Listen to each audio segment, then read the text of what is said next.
Great. This is the third chapter of my book, Money is the Answer to Everything.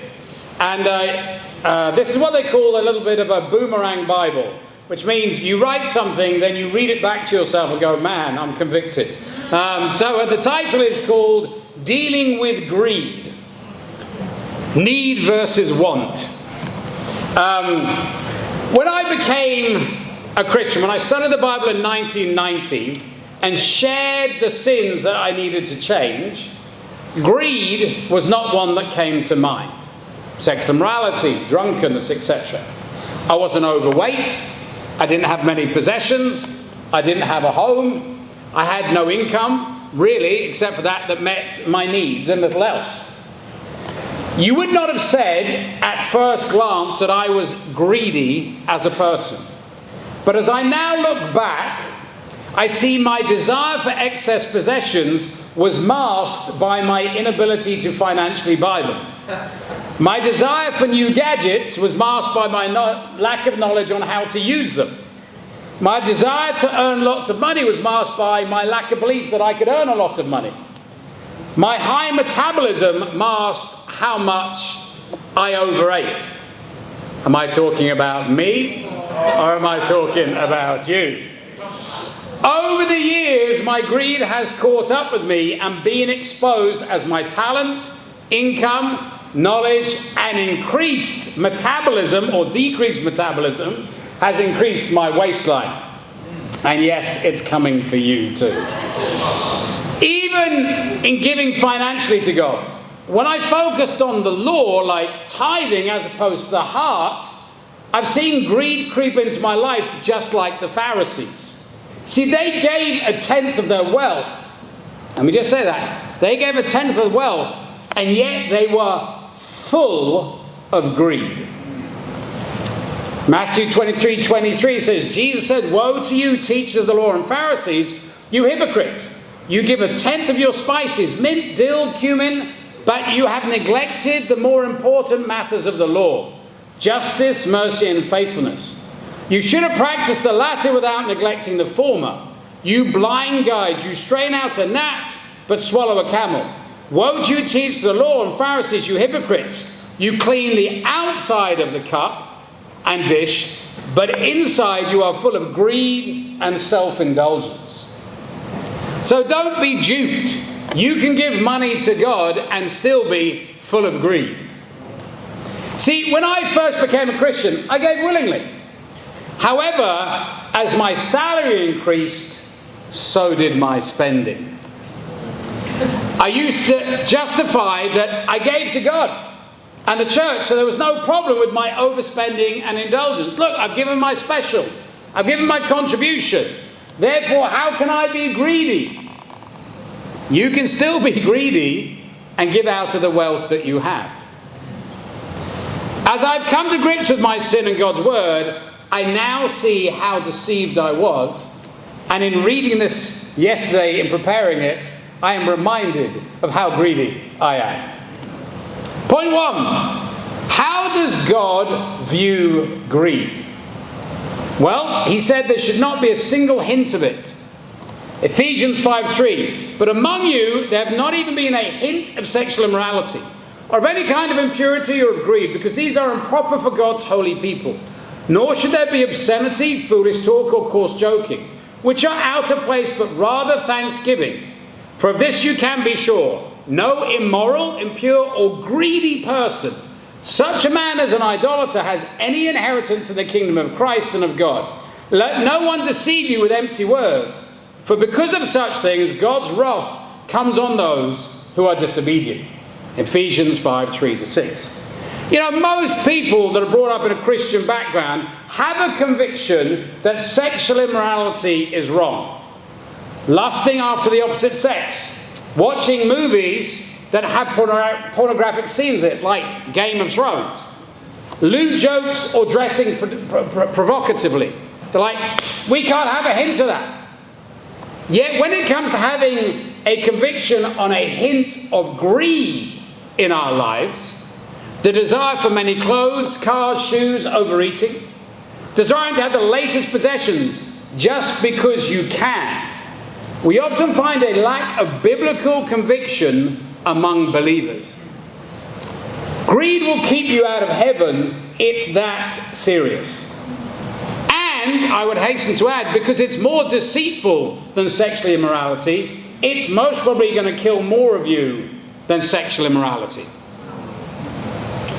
Do not be deceived. The world will try and convince you that greed is good. Yet greed is a form of worship. Because it says you're an idolater. You worship the money. The TV and magazines constantly promote, suggesting that we should have more, we deserve more, we're entitled to a better and easier life.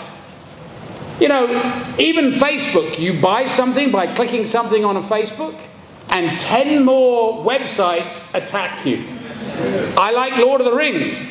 I bought something on Lord of the Rings, now I'm being sold Lord of the Rings cushions, pillows, shoes, swords, helmets, hats, teacups. They know how to do it. And I feel like I need them all. I'm missing out. Frodo, where are you? Am I talking about me? Or am I talking about your Facebook and your clothes and your hair and your shoes and your etc.? And by all the nods, I'm talking to us all. We must always remember that friendship with the world is hatred towards God, James 4:4. We must put greed to death because it's idolatry. Let us never forget that idolatry is something emotionally more important to us than God, His kingdom and His ways. I didn't give my contribution, let's be honest, because I bought a new pair of shoes. Or I ate too much. Or I did something for the unholy Trinity. Me, myself, and I. Do not let others deceive you that it's not bad. There should not even be a hint. It angers God. Well, hold on a second, I don't get this. What about the health, wealth, and prosperity gospel? Here's the difference between the health, wealth, and prosperity gospel and the gospel. Okay? The health, wealth, and prosperity gospel says, if you are righteous, God will give to you. And keep on giving and giving. So He gives you more money so you can buy one house and a second house and a third house and a fourth house. The true gospel God gives you money so you can buy a house, so you can sell it and give that to missions. And then God will give you more money to buy a house, just one house, so that you can sell it and give it to missions. And then another house. In other words, it's a replenishing gospel. It's not a gospel where you collect. It's a gospel where you are a vessel for the giving. Radically different. Greed angers God. Isaiah 57:17. I was enraged by his sinful greed. I punished him and hid my face in anger, yet he kept on in his willful ways. Greed angers God. Therefore it should anger us. Most of us are desensitized to greed, and it is so widely accepted in the first world. It is commonly used as a prime motivator for gaining most things. Better careers, better pleasures, possessions, holidays. It is the main motivator. And let's be honest, if you left God today, what would there be? Just the desire to get more, to get the most out of this life. But as a disciple, we're not about getting the most out of this life. We're about getting to the next life. The world and those in power want you to be greedy. It fuels the economy and is used to get you to work hard at work for the promise of a promotion. I don't know if you know much about the economy, but when there is a recession, the way there's a recession, they say, if you have $1 and it is spent less than 7 times in a year, okay, then we'll be in a recession. If it's spent more than 7 times, then you're in a boom. Okay, which means if you get $1, well, you go, because I'm getting more money in, I will spend that $1. And then that person will spend that $1 and then spend that $1. How a recession happens is, you get $1, you go, oh, there's a recession, I'm not buying anything. And that then plunges you more into a recession, and more into a recession, and more into a recession. Which is why the government gives you lump sums of money so you will get back out spending, because then you get the emotion of, I enjoy spending, so I'm going to keep spending. And that's literally how the government turns around a recession. It's to get the money flowing. It doesn't get more money, it gets you to spend more money. Yet greed pulls people away from relationships, their families, their children, their friends, and ultimately God, because of all the time spent on the eternally unimportant. So all that stuff, you get a house, you get all that, and then you spend all that time cleaning the car and doing that, and all that time is not people time, it's possession time. When we fail in our jobs and studies, when our employers do not need us anymore, or no one wants to employ us, we are thrown out on the rubbish heap of broken dreams. People go, do well at your career, do well at your career. I've left many jobs. And you go back in a year's time and go, who are you? In actual fact, I used to run a company, and then I went to America, as you know, to train, and they kept me on as a consultant. I was flown back in to give them advice after 8 months. And it was amazing. I was the boss at the beginning, so they were like, tell me what to do, tell me what to do. I came in as a consultant. They went, you sit there and shut up. In other words, my opinion wasn't important. Your opinion in your company, as soon as you leave it, is not important. It's not. They drop you like that. When God looks down on the earth and sees the destruction greed has had on relationships, the imbalance between starving millions and the overfed or the unconcerned wealthy, how can he not feel anything but anger at the state of mankind globally? If we lose the concept that we are rich in this room, if we lose that and are not privileged to send money to the poor or to this or to that, God goes, I will make you understand the poverty of the world by making you poor.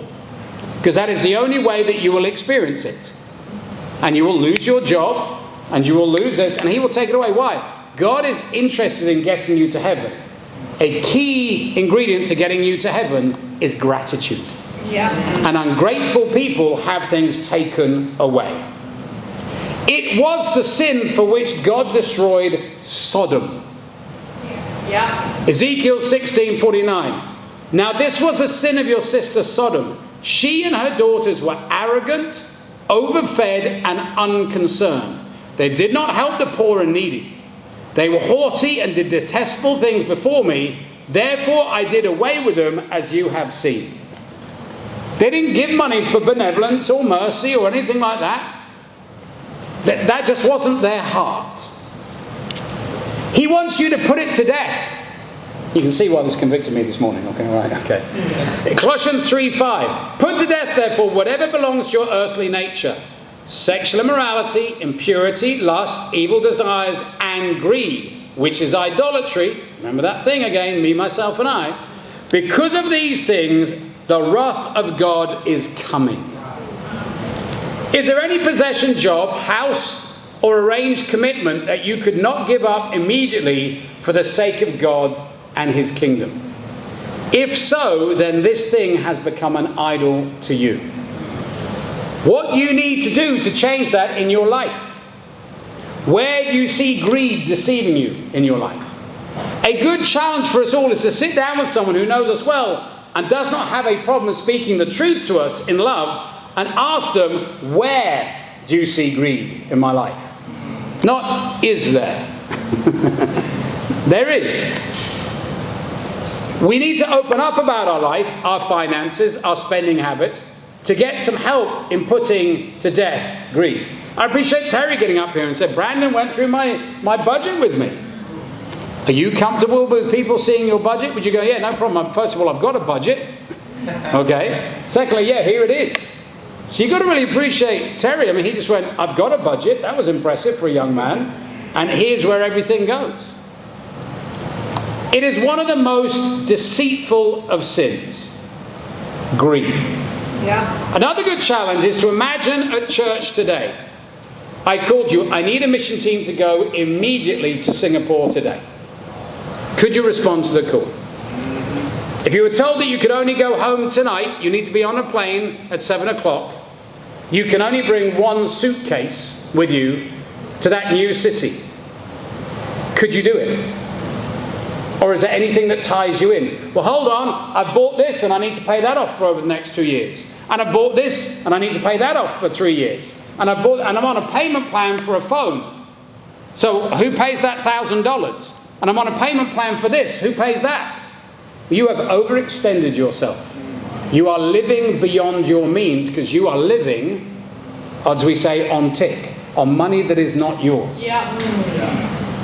And you should never do that. If you can't afford it, don't buy it. It's as simple as that. How long would it take you to get out of your commitments? I could go in 2 years. 2 years is a lifetime on a mission field. Have you borrowed money to buy items such as a car that you could not afford? Did someone deceive you that you needed it? How tied into the world are you? A loan for a car is the worst loan you could get, almost. You buy a car for 20 grand, you know how you pay off? 45 grand. It is, everybody knows who knows, it is one of the worst debts that you can get. Yeah. It's buying a car on tick. Could you easily pack up your suitcase and then give the rest of your possessions and say, Lord, here I am, send me. Isaiah 6, verse 8. I can honestly say, you guys know I love risk. I could leave all those figurines, I really could. We talked, me and Jesse, about the fun is in painting them. Yeah, but now I'm like, all right. You know what I mean? But that's not always everything in every part of your life. I know when we moved to LA, the dog, I had no problem giving up the car, the job, the house. The dog, you have got to be kidding. The man came to get it. I put an advert on it. And I looked at him and went, no. Then the RSPCA phoned me up and said, be careful who you give it to because people come and get them for free and use them in dog fights. So every other person came and went, no, no, no, no, no. You know, greed, desire for a dog, that's also greed. It's an entitlement that you can get. John goes, you can have your dog. John came around my idea. Not really a dog man like that. But it's amazing how subtle it can be for each of us. For some of us, it's a dog. For some of us, it's a car. For some of us, everybody, you'd be surprised how it gets in there because it's deceitful. The challenge is not for the young, but for all Christians at every age. We are to put greed to death in such a way that it never lives in our lives. And the older you are, the more it creeps in. You go, I am 40 years old. I deserve some possessions. Right? I deserve a new suit. I deserve some shiny shoes. I'm a man. I've worked hard. I deserve. All those people in Ukraine have lost everything. I've always been constantly inspired by those around me who live a life putting greed to death. Whether they're teens, students, singles. A couple of analogies here. It's funny reading my book a few years on. I had James Kwok in here. When James was a student studying for a doctor, he would earn $150 a week. That's what he lived off. And he gave $50 each week in contribution. So I don't need the much. I got with Dante actually, and we were talking about his financial situations. He goes, I don't live off anything. I mean, I don't need anything. Which is that real island like, I have food, that's it. I have one pair of work boots, why do I need two?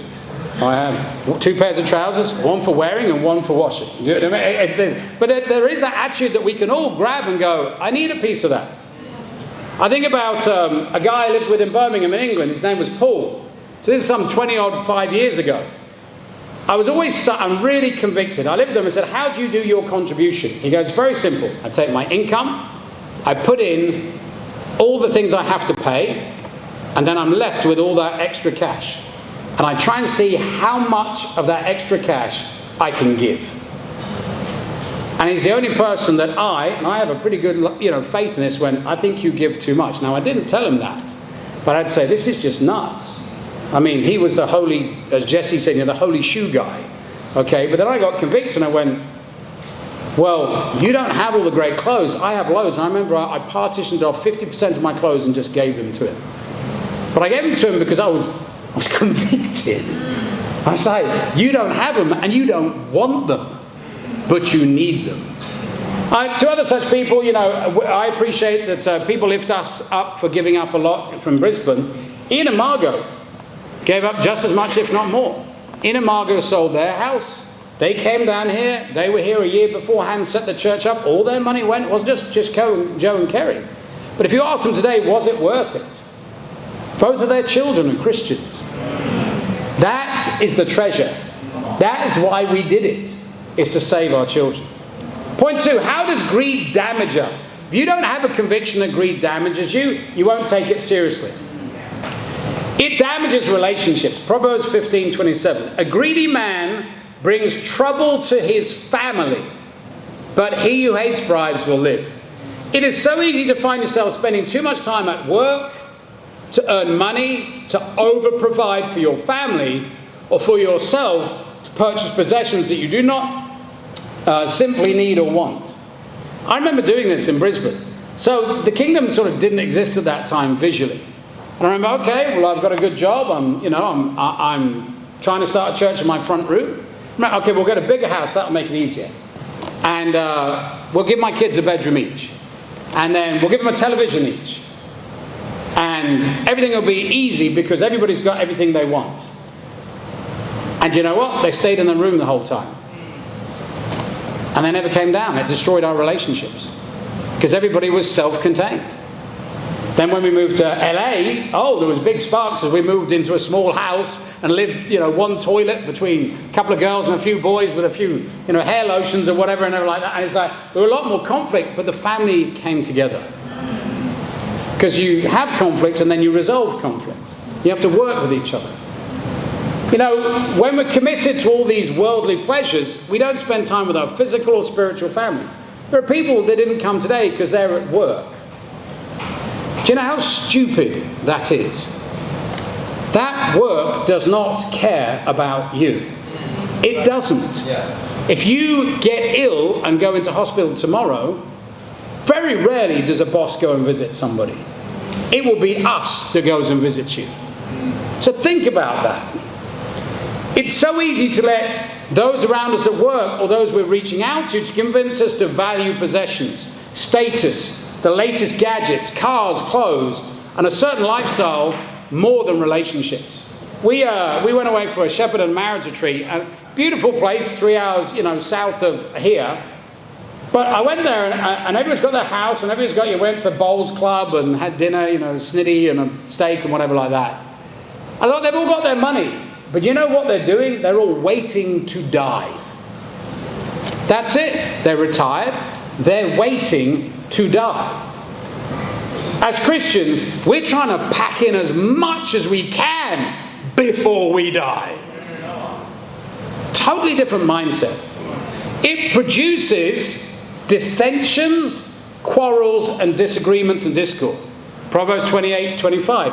A greedy man stirs up dissension, but he who trusts in the Lord will prosper. Dissension is a group. It's this sort of angst.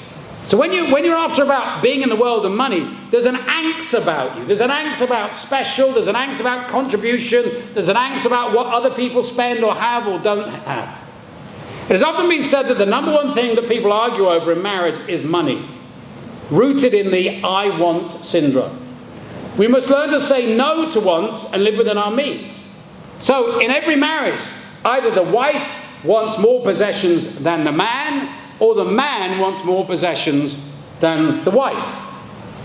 You need to go with the one that wants the least amount of possessions. Okay? So if you're the wife and you're feeling like he keeps wanting more, the answer is you're the standard. If you're the husband and your wife keeps wanting more, no, you're the standard. You don't give in. You go, we have an allowance, we have a budget, that is your budget, that is my budget, and that's what we have. But we're not going to go and borrow money or do this to go out of debt. That's not what we're going to do.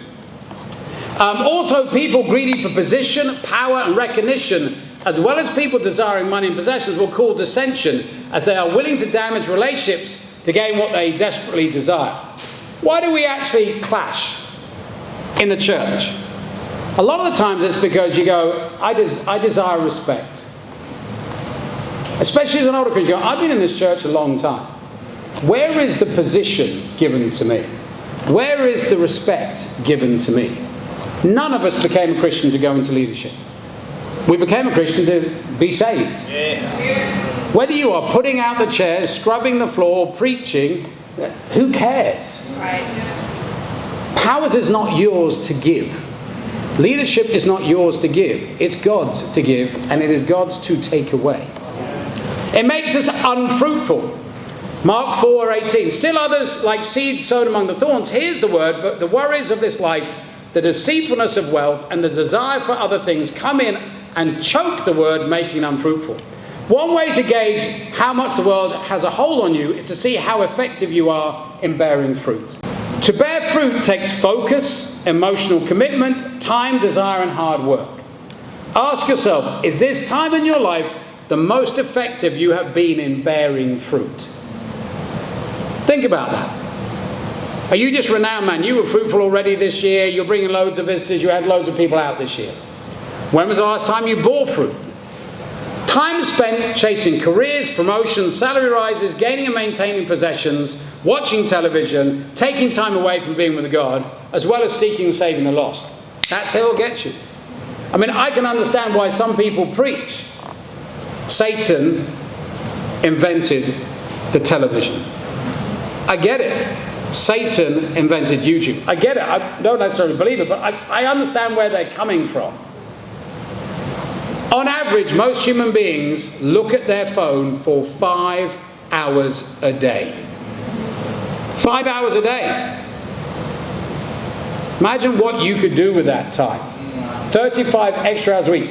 You actually go to work for 35 hours a week on your phone. That's shocking, isn't it?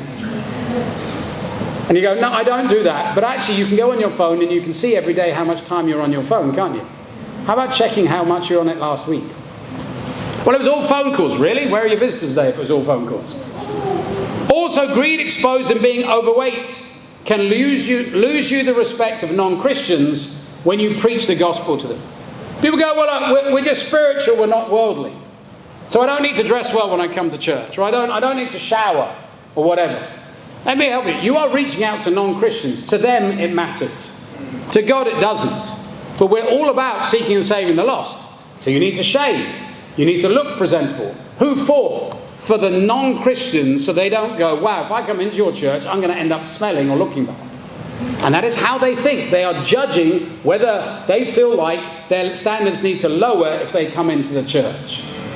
Let me challenge you. Some of you dressed better when you first came to church. That's a fact. It kills us spiritually. Deuteronomy 32:15. Jeshurun, that's Israel, grew fat and kicked. Filled with food, he became heavy and sleek. He abandoned, sleek is not thin, by the way. Okay, it's polished. Okay, he abandoned the God who made him and rejected the rock, his savior. So you'll see many people, they get fat and then they wear these beautiful suits and then they get up there and preach. So they're fat and polished. That's what sleek means. Here it describes how Israel as a nation became fat and overfed. They became accustomed to the good life and lost their desire as a nation to have a relationship with God. That can happen to you in your lifetime. You know, why am I the oldest guy in the church? Where are all the middle-aged people? Where are the older people? That's because you buy into the worldliness. This is frightening. The desire for comfort on a national scale, especially the desire to get your emotional needs met from food or comfort rather than from God. This will and does lead nations away from God. I can tell you, the nations that are the most overweight used to be the most Christian. And now they're some of the most atheistic. They really are. Because they go, look, I don't need God. Comfort can creep into the heart of anyone. Take the case of Eli. He was a judge of all Israel. And yet in his comfort as a leader, he let sin go unchecked with his sons and himself. See, the thing about having the sin of comfort in your life is it creeps into every area. If you're comfortable letting yourself fall into sin, then you're comfortable in letting the people around you fall into sin, and you're comfortable in your children being in sin and not behaving well. In his death, we find that he did not address greed. He not only allows his sons to take what they wanted, when they wanted, from the sacrifice in 1 Samuel 2:12-17, but he also became heavy himself. His being overweight was a sign of unchecked greed. See, people that don't like discipline or to be disciplined, what is one of the opposite ends of that? It's greed. It's comfort. 1 Samuel 4:18. When he mentioned the ark of God, Eli fell backwards off his chair by the side of the gate. His neck was broken and he died, for he was an old man and he was heavy. He had led Israel for 40 years. You can be a leader in the kingdom of God, and greed is one of those sins that it'll catch up with you. And because you're older, and we talk about this in the World Secular Leaders group, just about our health and our weight, it goes, you've got to understand, a lot of the guys in the Bible, they just let themselves go when they got older. We've got to hold each other accountable. Greed damages families. It breeds division in the church and among Christians, giving cause to jealousy and envy. If left unchecked, it will take you away from God. Unaddressed, it will lead you to a loss of salvation. 1 Corinthians 6:9.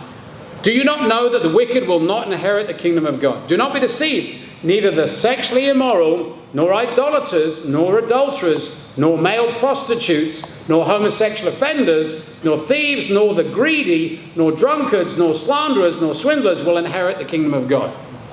Wow! See all these other sins. Whoa, I realize that. Right in there. Greed. They won't make it to heaven. I can tell you there will be people that literally won't come to church because as their knees fail as they get older, they physically won't be bothered to come to church. I can tell you my knee has gone. I have to work out seriously just so I can walk around and stuff. That happens when you get old. And if you are heavier and heavier and heavier, you just go, I just can't make it to church. And what was the root? Greed 30 years beforehand. And Satan will wait 50 years to take you to hell. He's got all the time in the world. It's you that doesn't. Point 3, what is greed? What is greed and how do we get to the point of so much greed in our society? A simple definition for greed is the excess desire to have, to acquire, to possess, or to consume more than one needs or desires. That is a very true statement and very radical. To have anything or desire anything that you basically don't need. I still remember a conversation with some Indian brothers when we were in England 30 odd years ago. And they go, I really pity you. I mean, you pity us. He said, well, we were like, we pity you. You've got 2 shirts. I mean, a lot of brothers would come over and they'd have 1 shirt. They'd wash it every night and stuff like that. I go, we look at you and we feel bad for you. He goes, no, we feel really bad for you. You're tempted with all this sin around you. We're not tempted with that at all. I don't struggle with those things that you struggle with. They're just not there. What's that? How much money do you need? I mean, it really convicted you to get somebody else's mindset. It is most obviously seen in the outward approach to money, possessions, and food or drink. Greed, like all sin, is deceitful. We live in a society that is permeated by greed, and we compare ourselves to the standard of those around us. It is so hard to see greed for what it is. If many around us are overweight due to greed, it's easy to justify in our own mind that your greed is not that bad. You know what? It's a cultural issue. My culture, everybody's big. Last time I looked, we're a Christian culture. Not an ex-culture, or this island culture, or this, whatever it is. We're a Christian culture. If those around us have the latest gadgets, it's tempting to want them yourself, even if you do not need them and cannot afford them. Remember when Ted was coming around? Ted has an iPhone 4. I didn't even know they could work.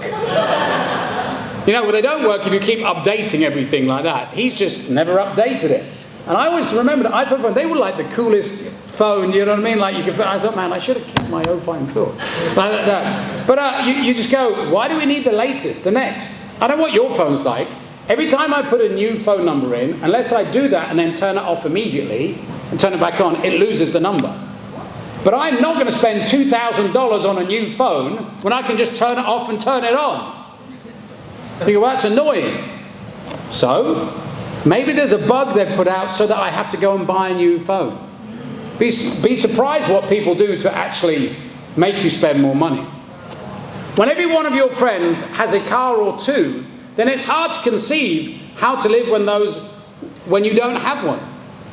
Luke 12:15. Then Jesus said to them, watch out, be on your guard against all kinds of greeds. Life does not consist in the abundance of possessions. You know, I bought a car recently, $3,000. I love my car.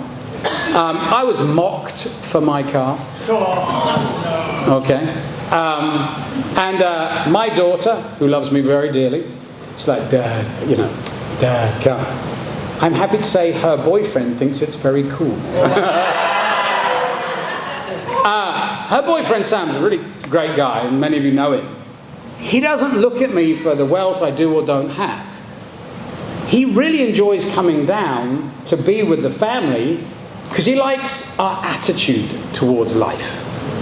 In actual fact, when Ali was away, and we have family time on Sunday nights, which we promote, which is, my daughter is Ali, and the boy, he said, can I come down and still come down for family time? I know Ali's not there. But you see, what is attractive to non-Christians is not what we have, it is our attitude to what we have or do not have. There are all kinds of greed. Here are some of the most obvious aspects. Greeds and possessions. So why do we buy over-expensive cars, houses, clothes, top brand designers, labels, etc., as opposed to the basic ones, like Target? That's Target to most people, okay? It's basically because the world tells us you must have more, look better, you deserve it, you'll be accepted more or liked more if you have this and that. It's not God that is telling you this. Our economy is built on people consuming more, having more, and wanting more. In other words, if you stop buying it, if you stop buying stuff, China is in trouble. It really is. You know why? Because they supply it all. But if you don't buy it, who are they going to supply it to?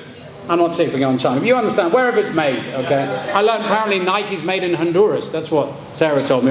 So who knows where it comes from? We're not picking on China. I love China. You know that. Okay. I love China, okay?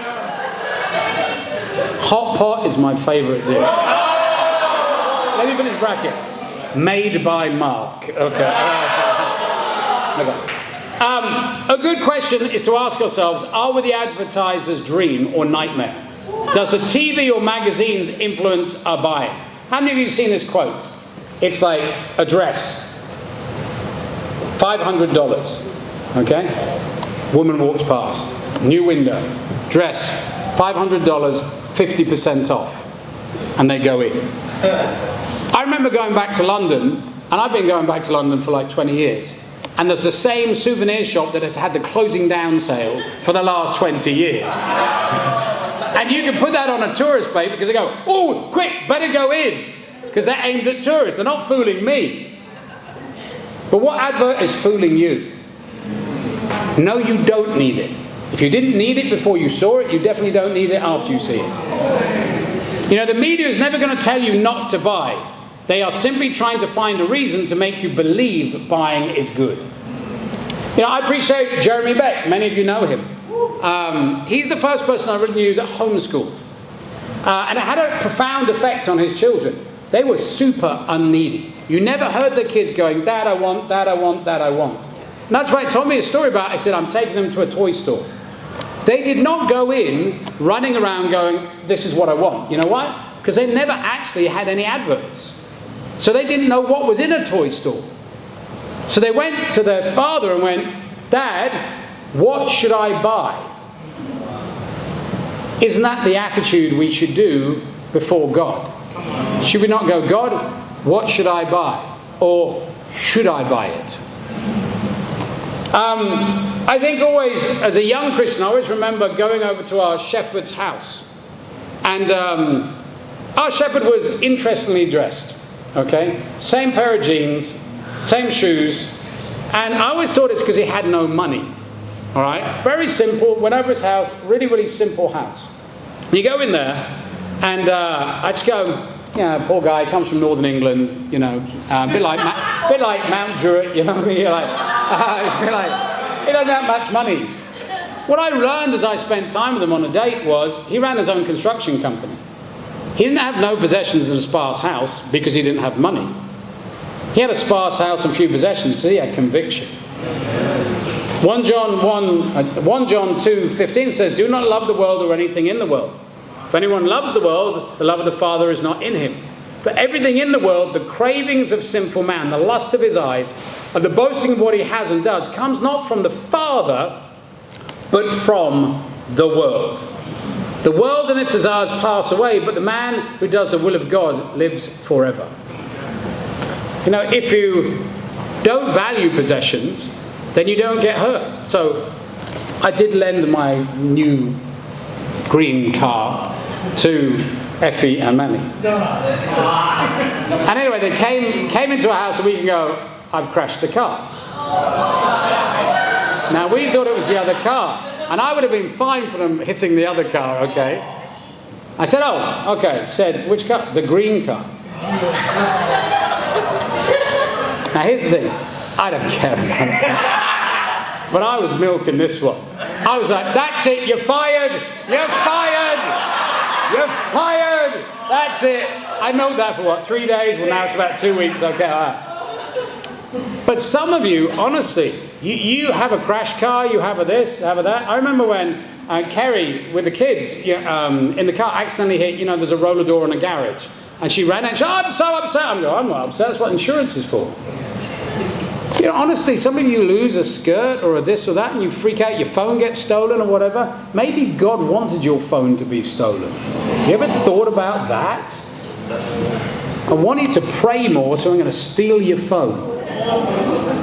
Talk to me, not to YouTube. I wonder if we said YouTube was the name of a god, how would that change our lives? Ooh, okay. Spotify, Netflix. Now these, the Egyptians had all their gods. Let's name ours. Stan, Prime, Netflix, YouTube. Oh, we're hitting home now, are we? Let me challenge you. You got more than one of those, cancel it and raise your contribution by $15 a month. Now we're getting real, aren't we? Okay. While we do not need to imitate the lifestyle of John the Baptist and camel's hair and eat locusts, amen. We need to remember that there was nothing that made Jesus outwardly attractive to the world. And all the single brothers went, yay. Okay, Isaiah 53:2. Nor did Jesus want there to be. He did not try and impress the world with what he possessed, but he prayed that all would be attracted to the Word of God and his love for God. One small practical that has helped me to avoid buying more possessions, and I read this in a book. It said, basically, take all your clothes, all right, and split them into two. Put half of them in a suitcase, all right? And after 6 months, if you've not used any of those clothes, get rid of them. So that is where Manny's whole wardrobe has come from. But basically, every time I go through, I'm just like, I haven't worn it in a year. Just give it to Manny. And that's it. But how many possessions and clothes do you actually use? Tell me, I preach to you most weeks. You all wear pretty much the same stuff, which means you most probably need about 3 garments. That's it. How many do you have? Jesus had no problem telling people to sell their possessions to follow him and trust that he would provide for them. Luke 12:33, Luke 18:22. Do not forget that the early disciples sold their possessions to provide for others in Acts 2:45. Greed and money. In the Muppet show, there is in the Muppet movie Christmas Carol, and it's actually the Charles Dickens quote, there's a line about Scrooge. It says, oh, Scrooge, he loves his money because he thinks he gives it power. That's why we think, if I have money, I have power. You don't. You just got an ego. Wealth is deceitful. Mark 4:19. People honestly believe it will bring them happiness, security, a better life, more friends, and a better health. Well, there may be some truth to this in terms of, well, if you've got money, you can have better health care. But health care won't stop you from dying.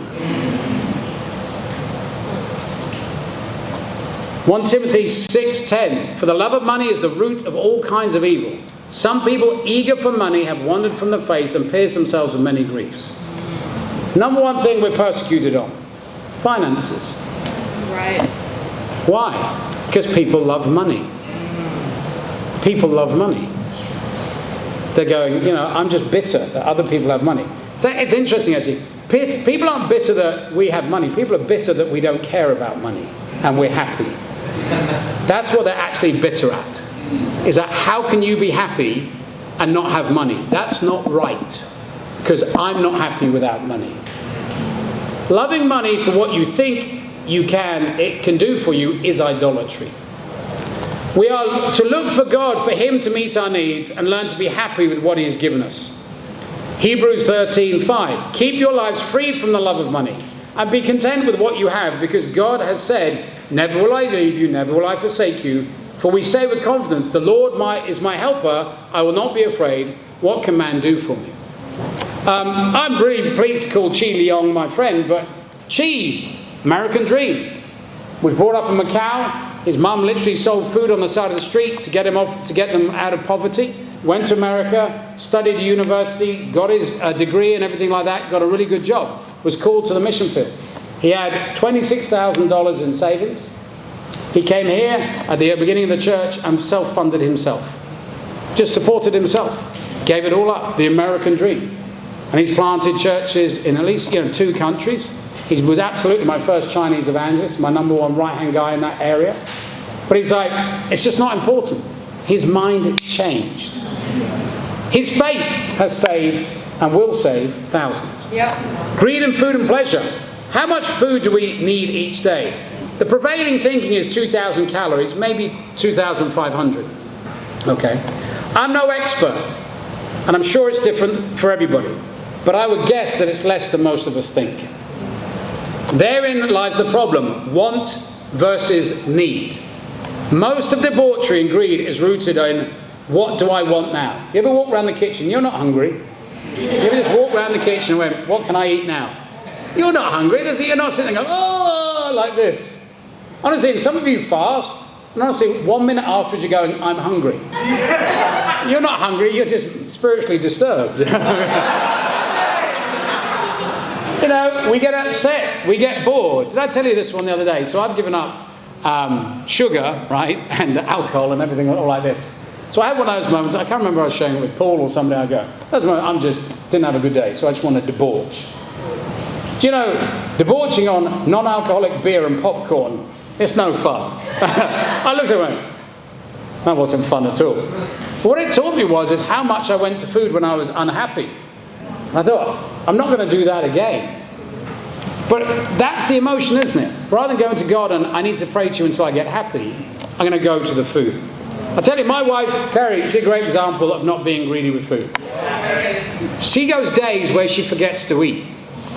I don't get that. Okay. My sister describes eating in the Willis family. That's my surname. She goes, we think of things to do between each meal. So we have a meal, right? We prepare a meal, we eat it, then we clean up and we go, now what am I going to do between the next one? I mean, we are like hobbits. We really are. And you go there and it's like 9Zs, 11Zs, 12Zs, 1Zs. It's like that. That's the way we were brought up. And actually, hobbits were based on Englishmen, if you didn't know that already. I appreciate my friend Michael Williamson in London. Great example. He watches everything. So when Manny was putting on weight, I said, can't help you, mate. Phone Michael Williamson. That's what you need to do. Somebody's got an expert, you go do it. All of a sudden, it started dropping off. The godly approach is to look at it and go, do I really need this? Diets and fads like that. The real issue, the biblical thing is, what do I need? Rather than versus what I want. Jesus spoke of his body as the holy temple. The temple. John 2, verse 21. God teaches us that we look after our own bodies as they are the temple of the Holy Spirit because we are bought at a price. 1 Corinthians 6:19. We are to honour God with our bodies by looking after them so we can use them to further the kingdom. I'll say this, that I used to think, I generally did, I go, I wouldn't mind dying early because then I'd be with God and I can get rid of all this pain and stuff that goes on inside me. Do you know what I mean? Maybe some of you are like, I just like to go now, Lord, come on. But then as the church has grown, I go, there's a real need for somebody who's older and a little bit wiser to help some of these young guys. So I've not had that feeling for a long time because as the church grows, I went, I think I'm really needed. Do you know what I mean? So I better really look after myself. That will be you in 30 or 40 years. Will you be able to answer the call? The other thing that maybe understand just how much I spend on money and food is, I don't know if you remember, some of you, I spent a month where I juiced with Chi to try and help his skin, which means I just went down the market and drank green juice for a month. Okay, your hair goes shiny, your skin's beautiful, but it's a challenge. Okay. But what I realized was how much money I saved in that month, and how much money everybody else spends on food. Because when you get with them, you go, oh, do you want a cup of coffee? I say, no, that's right. And you watch people buy food all the time. I saved so much money then. It was really convicting. And there were health benefits and everything like that, but it made me just realize, wow. So often I wake up and I just don't even have a check on what I'm going to spend that day. I just wake up and spend. So maybe you just leave the credit card at home and take $10 with you and you go, that's my limit. Greed in power and status and recognition. Most people are insecure in some way. Anybody here being insecure? Okay, all right. JJ said no. Okay, all right, okay. We crave acceptance. We want to be liked, respected, valued, or feel like their life has meaning. One of the most difficult things as a Christian is to just be happy in the fact that God loves you and that is enough. How many this morning woke up because I just don't feel appreciated in the church? You know why? Because you don't view church as a place you come to give anymore. Right? You view it as a place to come and be given to. Somewhere along the line, Satan deceived you. Nearly all relationship problems in the church stem from people not being treated the way they want or expected to be treated. But didn't we study the cross? Didn't we understand that, hey, the church is the place, religious people are the people who give you the most abuse. So why are you shocked when people in the church hurt you? Let me just say this for all time. The church is not a loving place. It's just a more loving place than the world. Let me say that again. The church is not a loving place because it's full of sinners, but it's far more loving than the world. The only place where you will get perfect love is in heaven. Does that make sense? And I know it's not very loving because you don't love me sometimes and I don't love you sometimes. Okay, because we're sinful. All right? But it's far more loving than the world. You know, we can recount how much we've worked hard, what we've given, but what is the real motive behind everybody's effort? Sure, there's a love for God for there, but often it's mixed with impure motives. Ecclesiastes 4:4. And I saw that all labour and achievement spring from man's envy of his neighbour. This too is meaningless at chasing after the wind. Ecclesiastes 6:7. All man's effort are for his mouth, yet his appetite is never satisfied. It has been said, how greedy is a man for whom God is not enough. We can tell if this type of greed is our weakness if we struggle when we have position or responsibility taken away from us, or are given a mentor or a new Bible talk who we believe is less in our eyes. We go, hold on a second, where did my promotion just go? When we are not held up for our achievements or works, it may expose a discontented or entitled attitude. They don't realize how hard I work. Joe hasn't mentioned me ever in a sermon. I'm sorry if I haven't, by the way. Okay, I think you're awesome. But that's where it goes. We must never forget that we've been graciously given the undeserved gift of heaven. Our greatest achievement in life will truly be dying saved. Luke 10:20. However, do not rejoice that the spirits submit to you, but rejoice that your names are written in heaven. You know, I'm so proud of reading this, of Lennox Tweneboa. It's funny because I wrote this many times, years ago. But the church, in the early church here, we were strapped for members, should I say. And Len actually got a very lucrative job offer as a professional soccer player in Dubai, where we didn't have a church. And it was very lucrative. I mean, they know how to pay people over there. And I remember sitting down with them and go, this is like his dream. Like, you're at the end of the career and you get that, Ronaldo, final offer, okay? And it's like, I go to Dubai, they'll love me and pay me lots of money. I remember I was like, dang. I really need to get in there with Lennox. I was so proud of him. He was very tempted, but in the end he went, I'm not doing it. And that year Leslie became a Christian. See, God will always reward you. He will allow Satan to tempt you. He went on to marry Kira. And you see their two boys. They're just amazing kids. How quickly that would have all been destroyed if he'd taken that great job in Dubai. And now how does he feel about it? I'd forgotten about that until I read this. I'm sure in his daily life he's forgotten about that. But has God not blessed him 1,000-fold? Conclusion. We must all constantly reflect on how greed can deceive us. And remember how God views greed and embrace that view. To be convinced about how badly it damages us as well as those around us in our relationships. Could constantly recognize what greed is as defined by God's world, not the word. Then we will struggle with so much less with giving money, being more effective in saving others, build a better relationship with God and his family. The challenge is to live simply so that others can simply live. Amen.